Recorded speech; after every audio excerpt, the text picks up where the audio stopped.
Hello everyone, welcome to the Savan Physics Academy, the Learn with the Confidence. मुलांनो thermodynamic chapter मधला एक important derivation आहे, that is a work done in the adiabatic process. मुलांनो जर आपण बोर्डच्या व्ह्यूला जर पाहिलं तर हा खूप important derivation आहे. तर ते आज आपण derivation ते प्रूव्ह करू. मुलांनो तुम्हाला माहिती आहे की thermodynamics मध्ये चार प्रोसेस असतात. आयसोथर्मल, adiabatic, आयसोचोरिक आणि आयसोबारिक. तर यामध्ये मुलांनो आयसोबारिक आणि आयसोचोरिक मध्ये समजा एक असते आयसोबारिक आणि एक असते म्हटलं आयसोचोरिक. याचं प्रोनाउन्सिएशन तुम्हाला दुसरं करायचं असेल तुम्ही करू शकता. आता मुलांनो आयसोचोरिक प्रेशर मध्ये व्हॉल्यूम कॉन्स्टंट असतो, व्हॉल्यूम कॉन्स्टंट. तर आयसोबॅरिक मध्ये प्रेशर कॉन्स्टंट असते. काय कॉन्स्टंट असते? Pressure constant. त्यानंतर एक प्रोसेस आहे आयसोथर्मल. या आयसोथर्मल मध्ये काय कॉन्स्टंट असते मुलांनो? आयसोथर्मल मध्ये कॉन्स्टंट असते दॅट इज द टेम्परेचर. इथे टेम्परेचर कॉन्स्टंट राहील. आणि fourth is the adiabatic.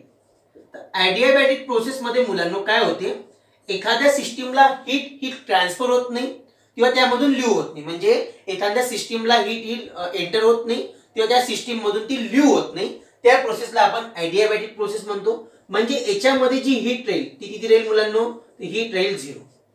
Heat किती राहील? 0. आता पहा मुलांनो आजचं जे डेरिव्हेशन आहे ते आहे work done during adiabatic process. During adiabatic process. पहा मुलांनो सर्वात आधी आपण समजून घेऊ की ॲडियाबॅटिक प्रोसेस मध्ये काय होईल. तर सपोज हे सिलेंडर आहे, ही काय आपली अशी एक सिलेंडर आहे. या सिलेंडर मध्ये समजा आपण गॅस एन्क्लोज केला. काय एन्क्लोज केला? गॅस. 1 मोल एवढा गॅस आपण त्यामध्ये एन्क्लोज केला आणि त्याला आपण एक नॉन कंडक्टिंग पिस्टन लावलं. पिस्टन म्हणजे जसं आपण इन्सुलिन पाहिलं, इंजेक्शन पाहिलं, त्यामध्ये जे असते ना इंजेक्शन देण्याची जे आपण दाबतो, प्रेस करतो, तर त्या टाइपचं पिस्टन. तर मुलांना पहा याच्या वॉल सुद्धा नॉन कंडक्टिंग आहे आणि हे पिस्टन सुद्धा नॉन कंडक्टिंग आहे. त्यामुळे हीट काय होईल, तर हीट हे लिव्ह होणार नाही किंवा एंटर होणार नाही. म्हणजे ती बाहेर सुद्धा जाणार नाही आणि एंटर सुद्धा होणार नाही. आणि आता आपण काय करू मुलांनो, या पिस्टनला आउटवर्ड जर आपण मूव्ह केलं, या पिस्टनला आपण जसं आउटवर्ड जर मूव्ह केलं मुलांनो, तर ही डायग्राम आपली अशी बनेल. पहा सेम या टाइप मध्ये बनेल. ती पिस्टन थोडं वळत जाईल. पिस्टन आलं समजा इथे. चला समजलं इथपर्यंत. पिस्टन जर वळत गेलं मुलांनो तर इथे ते डिस्प्लेसमेंट झालं, हे थ्रू द स्मॉल डिस्टन्स झालं डीएच ने ते मूव्ह होईल. इथपर्यंत तुम्हाला माहित आहे. आणि मुलांनो आता काय होईल मुलांनो, इथे गॅस हे एक्सपांड होईल. आणि गॅस जर एक्सपांड झाला मुलांनो तर जी एनर्जी आहे, एनर्जी ड्रॉ ही गॅस मधून होईल आणि त्या रिझल्ट म्हणजे त्यामुळे टेम्परेचर हे फॉल होईल. आता मुलांनो जे वर्क डन करायचं आहे आपल्याला, तर याचा जो ग्राफ आहे, समजा पीव्ही डायग्राम जर काढली आपण, तर पीव्ही म्हणजे आपण व्ही नेहमी कशावर देतो? एक्स ऍक्सिस वर देतो आणि पी आपण कशावर देतो मुलांनो? वाय ऍक्सिस वर देतो. तर याचा जो ग्राफ येईल मुलांनो तो या टाइप मध्ये असा. सपोज इथून जर मी असं एक लाईन जर ड्रॉ केली, so this is a V1 साठी तेवढं रीडिंग राहील आणि V2 साठी एवढं राहील. तर मला वर्क डन काढायचं आहे. तर मी वर्क डन काढण्यासाठी सर्वात आधी छोटासा पॉइंट कन्सिडर करतो, एवढा. म्हणजे अशी छोटीशी एक काय म्हणून एरिया म्हणू आपण, या एवढा एरिया मध्ये आपण काढू. या छोट्या एरिया जो आहे त्याला मी डीव्ही न डिनोट करतो. म्हणजे त्याच्यात जो चेंज इन व्हॉल्यूम राहील तो डीव्ही राहील. आता पहा मुलांनो, आता हे जे पिस्टन आहे, या पिस्टनचा समजा एरिया ऑफ क्रॉस सेक्शन आहे समजा ए, आणि तो त्याच्या डिस्टन्स न मूव्ह झाला तर ए इंटू डीएस काय होईल मुलांनो? चेंज इन व्हॉल्यूम होईल. इथपर्यंत तुम्हाला माहित आहे. आता आपण सर्वात आधी काय करू, तर आपण काय केलं कन्सिडर, याच्यामध्ये 1 मोल गॅस कन्सिडर केला. तो कशामध्ये ठेवला? सिलेंडर मध्ये ठेवला. सिलेंडर कसं आहे, सर्व साइडनं त्याच्या वॉल हा नॉन कंडक्टिंग आहे आणि पिस्टन सुद्धा हे नॉन कंडक्टिंग आहे. त्यामुळे हीट ही लिव्ह होणार नाही किंवा एंटर होणार नाही. आता आपल्याला वर्क डन करायचं आहे. समजा स्मॉल वर्क डन काय असते मुलांनो? Force into displacement. आता इथे पहा फोर्स काय पाहायचं आपल्याला? फोर्स अपॉन एरिया म्हणजे होते प्रेशर. इथपर्यंत सर्वांना माहित आहे. म्हणजे फोर्स काय होईल मुलांना? तर फोर्स होईल प्रेशर इंटू एरिया. काय होईल? Pressure into area. म्हणजे इथे मी लिहितो pressure into area into dh, आणि तुम्हाला माहित आहे समजा याला इक्वेशन नंबर 1 म्हटलं, आणि एरिया इंटू डीएच काय होईल, change in volume, so P into dv is work done. हे झालं इक्वेशन नंबर 2. चला समजलं इथपर्यंत. आता पहा काय करू आपण मुलांनो, या वर्क डन काढायचं आपल्याला छोटं वर्क डन काढलं आपण, that is P into dv. आणि तुम्हाला एक माहित आहे, म्हणजे तुम्हाला माहित नसेल तेव्हा आपण ते डेरिव्हेशन बघितलं असते बघितलं आहे, that is P V raise to the power gamma. म्हणजे ॲडियाबॅटिक प्रोसेस मध्ये एक कंडिशन आहे, P V raise to the power gamma equal to constant. ही गॅमा आहे, हे काय आहे मुलांनो, गॅमा, नॉट अ मामा, इट इज अ गॅमा.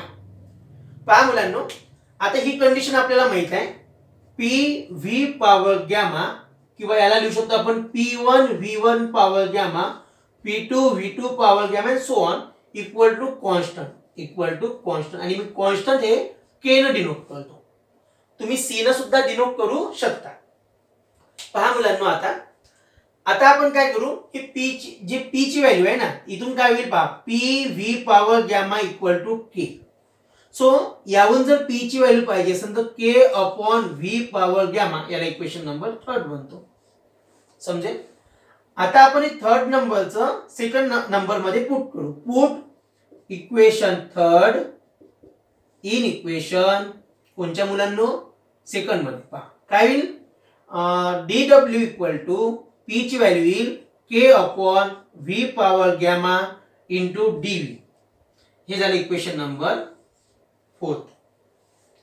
आता हे झालं स्मॉल वर्क डन. आपल्याला टोटल वर्क डन काढायचं आहे. तर सर्वांना माहित आहे, जर स्मॉल गोष्टीहून जर मोठी गोष्ट काढायची असेल तर आपण इंटिग्रेशन करतो. त्याला इंटिग्रेशन होईल dw equal to integration of K upon V power gamma into dv. पण मुलांनो, आता जे आपल्याला काढायचं वर्क डन ते V1 पासून तर V2 पण करायचं आहे, म्हणजे आपल्याला या रिजन करायचं, या रिजनचं. तर आपण लिमिट ठेवू V1 इंटू V2. आता पहा मुलांनो, काय होईल इथे, आपण लिमिट अप्लाय करण्याच्या आधी, म्हणजे लिमिट काढण्याच्या आधी हे आपण K कॉन्स्टंट करू. K जर कॉन्स्टंट काढला तर इंटिग्रेशन V1 टू V2, आणि हे काय मुलांनो 1 अपॉन V पॉवर गॅमा आहे ना, याला जर मी बोलते ना तर V पॉवर मायनस गॅमा होईल, तर V power minus gamma into dv. मुलांना आपली शूटिंग चालू आहे, ती बंद झाली, व्यवस्थित चालू आहे. आता मुलांना हे सर्व इकडचे इरेज करतो मी. डायग्राम तुम्ही काढून घ्याली सर्वात पहिले, त्यानंतर ही डायग्राम पीव्ही डायग्राम काढायचा. इथे लिहिजा PV diagram for the adiabatic process. आता हे सर्व आपण रिमूव्ह करू. हे आपण असं रिमूव्ह करू. इथे तुम्ही लिहू शकता, this is a Poisson's law, this is the Poisson's law. आता पहा मुलांनो, आपण आता इंटिग्रेशन अप्लाय करू. तुम्हाला माहित आहे इंटिग्रेशन असेल h पॉवर n dh असेल, ते होते h power n+1 divided by n+1. हाच फॉर्म्युला इथे लागेल. पहा, हा k जसाच्या तसा राहील, V1 टू V2 राहील. इंटिग्रेशन म्हणजे V पॉवर हे असं नाही राहील, डायरेक्ट अप्लाय करू आपण. V power minus gamma plus 1 upon minus gamma plus 1, आणि इथे राहील आपली लिमिट राहील V1 टू V2. आता पहा मुलांनो, इथपर्यंत समजलं. आता आपण यानंतर सॉल्व करू, म्हणजे लिमिट अप्लाय करू. तर लिमिट अप्लाय करण्याच्या आधी मुलांनो मी काय करतो, हा K अपॉन ही जी टर्म आहे खालची ही बाहेर आणतो, that is minus gamma plus 1. आतमध्ये राहील, लिमिट अप्लाय करू आपण, V2 minus gamma plus 1 minus V1 minus gamma plus 1. तुम्हाला माहित आहे ना, upper limit minus lower limit. आता पहा मुलांनो, आपण इथे सॉल्व करू. इक्वल टू काय होते, हे W होतं, तर W equal to K power minus gamma plus 1, आणि वरच्या याला आपण मायनस न जर मल्टिप्लाय केलं मुलांनो, किंवा आपण असं करू, हा जो आहे V2 पॉवर मायनस, म्हणजे सेम स्टेप होईल ना, आपण असं करू. पहा, वर्क डन इक्वल टू, यामध्ये काय करू मुलांनो, आपण हा K आणि इथे आपण मायनस कॉमन काढू. सो मायनस काय राहील, R मायनस 1 राहील इथे. सॉरी, R नाही, दिस इज गॅमा, सॉरी मीच गॅमा मायनस 1 आहे. हा, आता इन ब्रॅकेट काय राहील मुलांनो, आणि इथे सुद्धा आपण मायनस कॉमन काढू. मायनस जर कॉमन काढली येईल V1 minus gamma plus 1 minus V2 minus gamma plus 1 minus minus cancel so K upon gamma minus 1 in bracket. आता पहा मुलांनो याला आपण 1 च्या फॉर्म म्हणजे 1 अपॉन च्या फॉर्म मध्ये लिहू. 1 अपॉन काय होईल V gamma minus 1 V1 gamma minus 1 1 upon V2 gamma minus 1. इथपर्यंत समजलं. आता काय करू मुलांनो आपण आता इथं आपण हे जी इक्वेशन आहे समजा याला मी ए नंबर म्हटलो ए फ्रॉम ए काय आहे मुलांनो P1 V1 power gamma equal to P2 V2 power gamma equal to K. पण यासाठी आपण इथे असं जर केलं K न जर आपण काय केलं मुलांनो मल्टिप्लाय केलं तिथे राहील मुलांनो K 1 अपॉन राहील 1 अपॉन गॅमा मायनस 1 आतमध्ये राहील K upon V1 gamma minus 1 minus K V2 gamma minus 1. K ची व्हॅल्यू लिहा 1 अपॉन गॅमा मायनस 1 K ची व्हॅल्यू काय इथं V1 साठी P1 V1 power gamma upon. आता पहा मुलांनो हा V1 गॅमा मायनस 1 आहे ना त्याला मी असं लिहितो V1 गॅमा आणि इथं लिहितो मी V1 मायनस 1 असं आपल्याला लिहिता येते. So V1 power gamma V1 power minus 1 minus P2 V2 gamma upon V2 gamma V2 minus 1. इथं समजलं मुलांनो. पहा काय करू आपण हा V1 गॅमा हा V1 पॉवर गॅमा कॅन्सल हा V2 पॉवर गॅमा हा V2 पॉवर गॅमा कॅन्सल तर आपल्यापाशी राहिलं आणि पहा इथे इथे लिहितो मी स्टेप समजून सांगतो. पहा फक्त राहिलं वरतं P1 खाली राहिलं V1 पॉवर मायनस गॅमा नाही सॉरी मायनस 1 आहे इथे काय आहे मायनस 1 जर राहिलं याला जर वर केलं तर प्लस 1 होईल. सो P1 V1 काय होईल P1 V1 म्हणजे हे स्टेप येईल 1 upon gamma minus 1 in bracket P1 V1 minus P2 V2. माहिती आहे तुम्हाला कसं होईल तर हे मायनस जर राहिले खाली ते वरती जर नेलं तर प्लस होते या टाइप मध्ये झालं. आता आपल्याला अजून लिहायचं आहे इथपर्यंत तुम्ही नोट केलं असेलच सोबत सोबत नोट करा आणि इथे समजा अशी आपण हे म्हणजे याच्यानंतर स्टेप इथे येईल याच्यानंतरची स्टेप इथे. पहा ह्या गॅमा आहे नाही तर आर दिसत 1 अपॉन गॅमा मायनस 1 आणि तुम्हाला माहित आहे आपल्याला माहित आहे PV equal to RT that is the ideal gas equation. आता तुमच्या मनामध्ये आलं असेल sir PV equal to NRT तर तुम्ही NRT लिहिलं तरी बरोबर आहे RT जर लिहिलं तरी बरोबर आहे. आपण सुरुवातीला काय म्हटलं होतं 1 मोल ऑफ गॅस म्हणजे n ची व्हॅल्यू ते 1 आहे. जर आपण जर 1 मोल गॅस जर नाही म्हटलं असतं तर आपण ते n लिहिलं असतं. पहा मग आता P1 V1 साठी काय होईल RT1 होईल आणि P2 V2 साठी काय होईल मुलांनो RT2 होईल.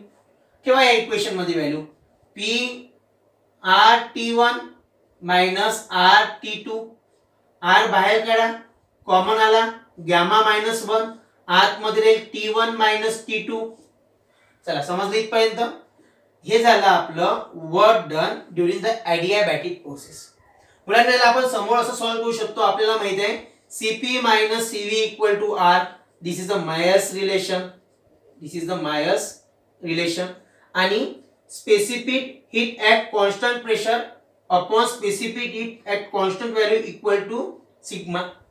ह्या व्हॅल्यू जर आपण याच्यामध्ये ठेवला तर Cp मायनस Cv गॅमाची व्हॅल्यू पहा Cp upon Cv minus 1 in bracket T1 minus T2.